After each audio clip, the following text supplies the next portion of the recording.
Le mercredi 23 septembre dernier, la Chambre d'agriculture organisait, en partenariat avec la coopérative Terroir Ariège-Pyrénées et le conseil départemental, la 3e édition du forum Croquer l'Ariège. L'objectif de ce forum, c'est d'inciter les différents acteurs de la restauration collective à s'approvisionner localement pour dynamiser l'économie du département. L'approvisionnement local dans l'Ariège, c'est très important pour nous parce que c'est la vie économique de notre pays. Et pour nous, responsables de l'agriculture, vous comprenez bien que si on arrive à développer les consommations locales, on développe aussi les productions locales. Et donc ça nous permettra l'installation de jeunes et aussi de la valeur ajoutée sur des gens qui produisent déjà mais qui ne vont pas au bout de la valeur ajoutée. Et donc forcément, si on met de la valeur ajoutée, si on met des productions en plus, c'est de la transformation locale, c'est du transport local, c'est de la consommation locale et tout ça c'est de l'emploi induit. Donc pour la vie de notre pays, c'est magnifique. Les producteurs, cuisiniers, intendants, artisans et élus locaux ont participé à 3 ateliers thématiques. Les échanges nombreux et formateurs ont porté sur la démarche qualité dans la restauration collective, les questions budgétaires et le plan alimentaire comme outil de simplification de l'approvisionnement local.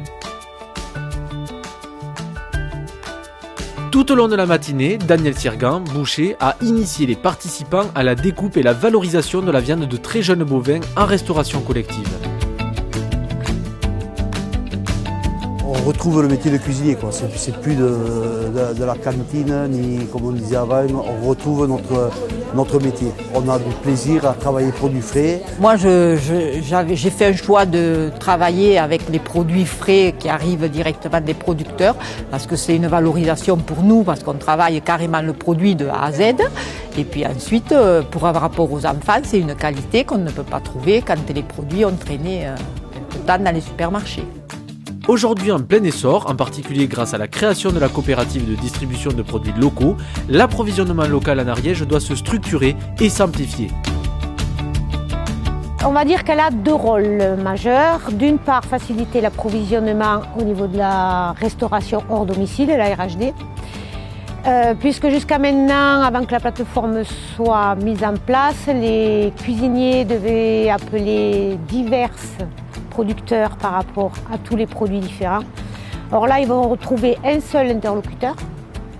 Au niveau administratif, c'est pareil, c'est pas 10 factures, c'est une seule facture. Et ensuite, la plateforme va être en charge de trouver les produits sur le département. Donc elle va assurer une liaison entre les cuisiniers, les producteurs. Son rôle est de massifier auprès des producteurs les produits et surtout, à long terme, c'est d'arriver à ce que les producteurs répondent au mieux à la demande. Et donc la plateforme, là, son rôle, ça va être d'aider les producteurs à planifier les productions pour répondre, avoir des livraisons régulières et constantes. Après un repas pris au restaurant scolaire du collège Lacanal, les participants se sont retrouvés en séance plénière, avec comme objectif d'amplifier une consommation locale, responsable et de qualité dans la restauration hors domicile. Ils ont travaillé sur les 4 grandes actions à mener. La logistique et les moyens techniques à mettre en œuvre, la dimension économique, objective, de l'approvisionnement local, la mobilisation et l'organisation collective à pérenniser, l'animation et l'éducation des convives et des acteurs. Lorsque la Chambre d'agriculture a souhaité mettre en place cette plateforme, bien sûr nous avons répondu présent et nous avons même donné notre expérience, nos besoins et nous souhaiterions que d'autres collectivités puissent nous rejoindre un approvisionnement local, la coopérative. Aujourd'hui, nous sommes dans un système qui tourne et c'est ça qui est important parce que quand on gère une collectivité comme la nôtre qui fait 800 repas par jour, on est sur une structure qui a besoin de sécurité dans le fonctionnement. Et ça nous est amené par la plateforme.